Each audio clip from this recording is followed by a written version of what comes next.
North বেঙ্গলে জন্ম হয়ে একটা খুব দুঃখের কথা যে আমি কখনো আমার নিজের নর্থ বেঙ্গলকে ঠিকভাবে চিনতেই পারিনি। আমরা বেঙ্গলে থেকে অনেক সময় ইন্ডিয়ার অন্য পার্টস ঘুরতে চাই, কিন্তু নিজের দেশ, নিজের শিকড় সেটা অনেক সময় অপরিচিতই থেকে যায়।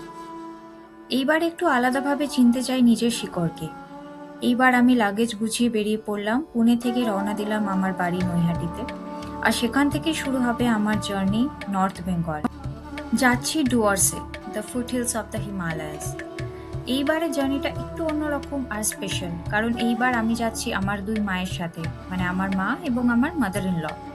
তন্ময় আনফর্চুনেটলি অফিসের কাজের জন্য আমার সাথে এবারে আসতে পারিনি। তাই চলুন এইবার নর্থ বেঙ্গলকে দেখা যাক, not just as a destination but as an emotion, as a home coming.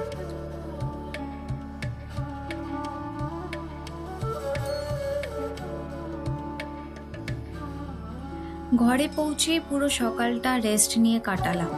Next day ভোরেই ছিল আমাদের ট্রেন, তাই রাতে ডিনার করে একটু রেস্ট নিয়ে রাত ঠিক 3টে নাগাদ আমরা বেরিয়ে পড়লাম হাওড়া স্টেশনের উদ্দেশ্যে। সময়টা ছিল ডিসেম্বর 2025। বাইরে অলরেডি হালকা ঠান্ডা পড়া শুরু হয়ে গেছিল। ট্রিপটা যদিও জাস্ট 2 দিনে, তবুও এক্সাইটমেন্ট কিন্তু ফুল অন ছিল, কারণ this was my first ever tour to north Bengal.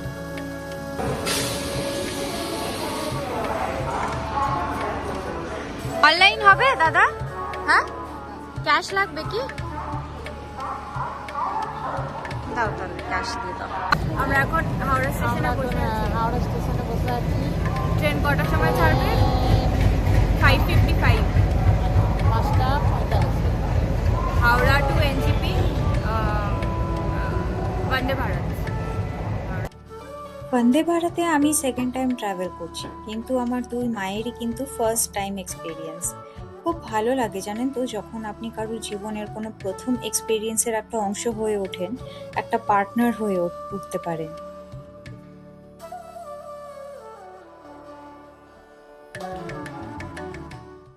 আমরা যাওয়ার টিকিটটা এক্সিকিউটিভ ক্লাসে বুক করেছিলাম, এক তো এক্সপিরিয়েন্সের জন্য, আর সেকেন্ডলি সকালের জার্নিটা যাতে একটু রিল্যাক্সড আর লাক্সারি ভাবে করতে পারি। ঘুমের চোখে থাকার জন্য তখন বেশি এনার্জিও থাকবে না, তাই আমাদের ইচ্ছা ছিল যাতে ভালো করে ঘুমিয়ে নিতে পারি। এক্সিকিউটিভ ক্লাসের লেগ রুমও তো অনেক কমফোর্টেবল না, এটা জার্নিটাকে আরও বেশি ইজি করে তোলে। বুকিংটা কিন্তু আমরা আইআরসিটিসি থেকেই করে নিয়েছিলাম আগে থেকে। সিটটা খুব স্পেশিয়াস, লেগ রুম আছে।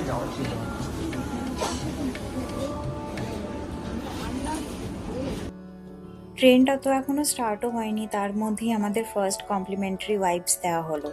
এই পাউচগুলোতে প্রত্যেকটাতে একটা করে ফেস ওয়াইপ ছিল, আর বলতে বলতেই আমাদের ট্রেনও স্টার্ট করে দিল।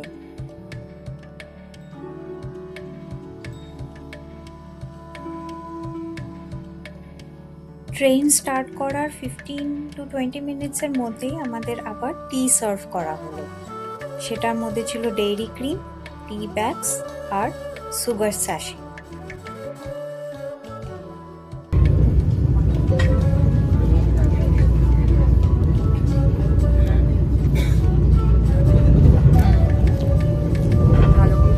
ভালো বিস্কুটটা।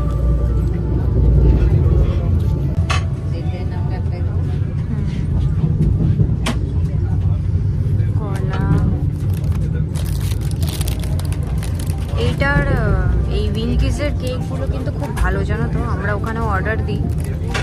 উইঙ্কিসের কেকগুলো এত সুন্দর না খেতে।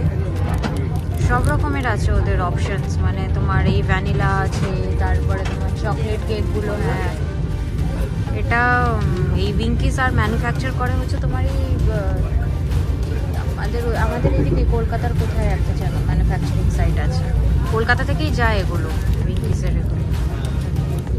ওয়েস্ট বেঙ্গল, সোনারপুর। হ্যাঁ, সোনারপুর। আমাদের ঘরে উইঙ্কিসেরই কেকগুলো এত ভালো লাগে।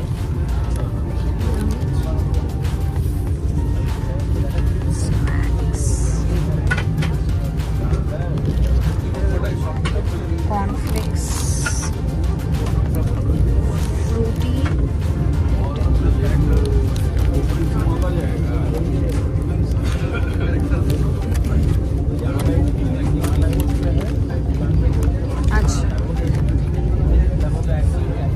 অনেস্টলি ব্রেকফাস্টেই ওরা এত খাবার দিয়েছে, আর সব কটা আইটেমই কিন্তু খুব হেলদি। কর্নফ্লেক্সের জন্য ওরা আলাদা করে আচ্ছা, কাপে দুধও দিয়ে দিচ্ছে, মানে যার এগ যেটা আছে, দরকার সে নিতে পারে। এগ এগ দিয়ে মানে স্যালাড টাইপের, অমলেট স্যালাড টাইপের করছে।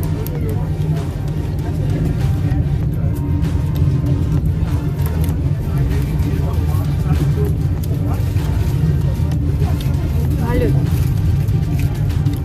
একদম সিম্পল, সিম্পলের মধ্যে ভালো।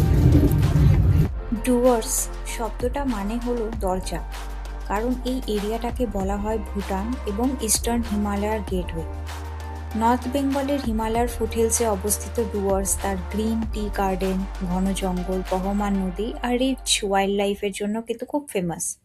কিন্তু একটা স্ট্রেঞ্জ ব্যাপার যে এদের নাম যেমন জলদাপাড়া, গরুমারা, চাপড়ামারি এক্সেট্রা নামগুলো কিন্তু বেশ ফানি। আপনারা যদি জানেন তাহলে প্লিজ কমেন্ট বক্সে জানাবেন এই নামগুলোর পিছনে আসল রিজন। আর ৩-৪ দিনের একটা মন ভালো করার উইকেন্ডের জন্য কিন্তু আমার মনে হয় ডুয়ার্স বেস্ট। একটা লম্বা ঘুম দিয়ে উঠতে না উঠতেই দেখলাম আবার স্যুপ চলে এলো। সত্যি বলতে এদের হসপিটালিটি দেখে কিন্তু আমি খুবই সারপ্রাইজড। ইনফ্যাক্ট লো কস্ট ফ্লাইটেও কিন্তু এমন হসপিটালিটি খুব একটা দেখা যায় কি না। স্যুপ আছে? এই স্যুপ দেওয়ার 10-15 মিনিটের মধ্যে আবার লাঞ্চ সার্ভ করা হলো। সত্যি বলতে কি আমাদের ঘরেও কিন্তু এত ফ্রিকোয়েন্টলি খাবার দেওয়ার অভ্যেস নেই।